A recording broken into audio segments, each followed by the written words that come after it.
Hello and welcome back, my flock. The Badraven here. Today we're going to talk about my little town of Barbourville, Kentucky. We are getting a drive-in. The construction of the drive-in is in full swing.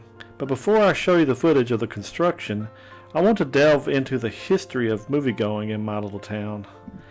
It has been a long time since first-run movies have been here. The one place I knew fondly was the movie theater on the screen now, and it was called the Mitchell Theater. This beautiful theater opened on May 10, 1938. There was also a Knox Drive-In that opened in 1955 and closed sometime in the 80s. I spent most of my teenage years from the age of 9 through 16 going to the Mitchell Theater to watch all types of movie genres. My first experience at 9 years old was when one of my sisters took me to see Smokey and the Bandit with Burt Reynolds and Sally Field in 1977. I was hooked. In 1980, the movie I remember fondly is Superman 2 with Christopher Reeve flying all over the place, really blew a kid's mind at that age.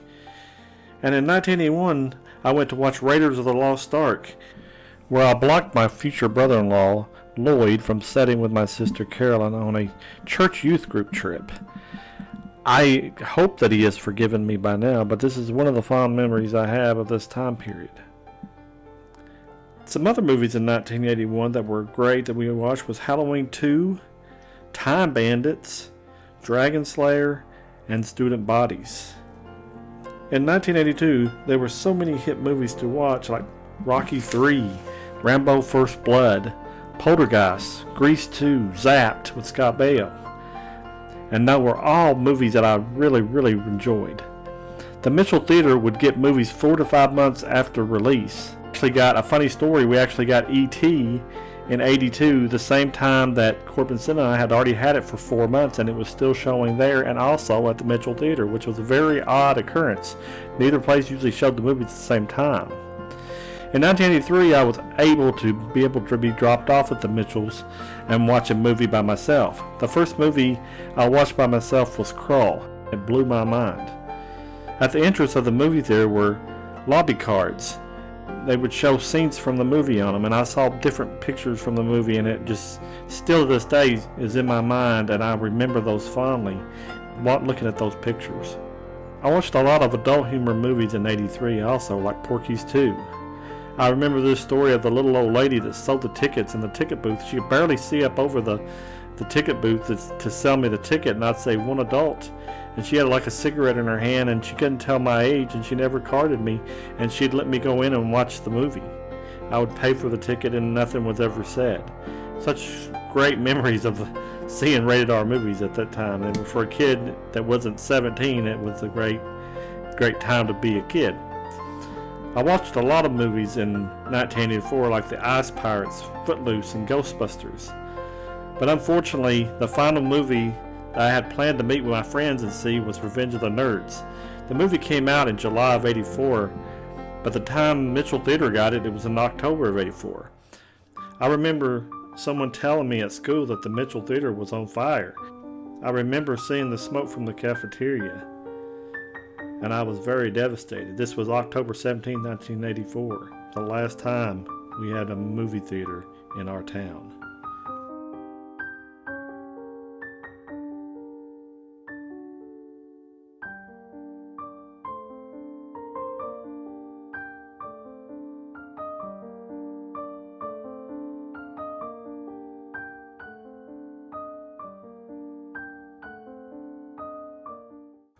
Until now.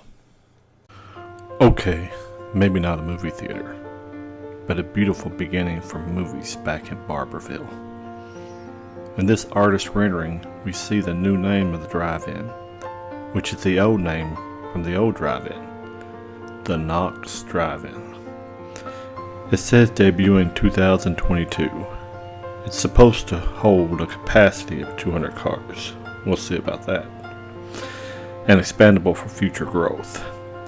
The front screen will be a massive 30 by 70 feet. There will be a concession stand to the right as you drive into the place, and a back structure to hold a projector. In the front of the drive-in will be a fenced-in playground for children. All in all, I'm very excited for the opening of the new drive-in.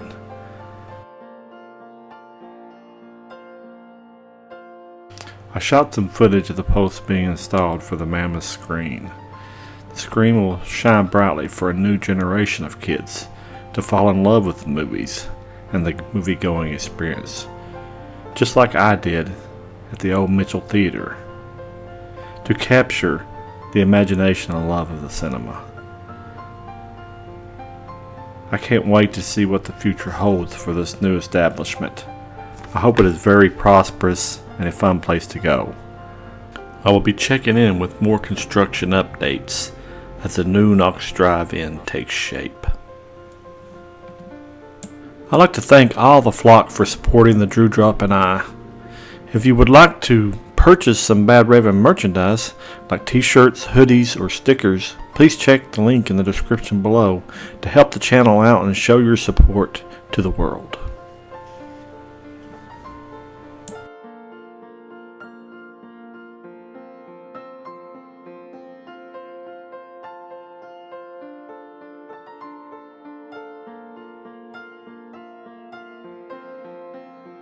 I just want to say, remember the Badraven is your friend. And please like and share this video and share it with your friends on social media. We're going on to our road of 1,000 subscribers, and anything that you can do to help us with that would be greatly appreciated. So I'm going to let you go, and I'll check back with you later, and goodbye.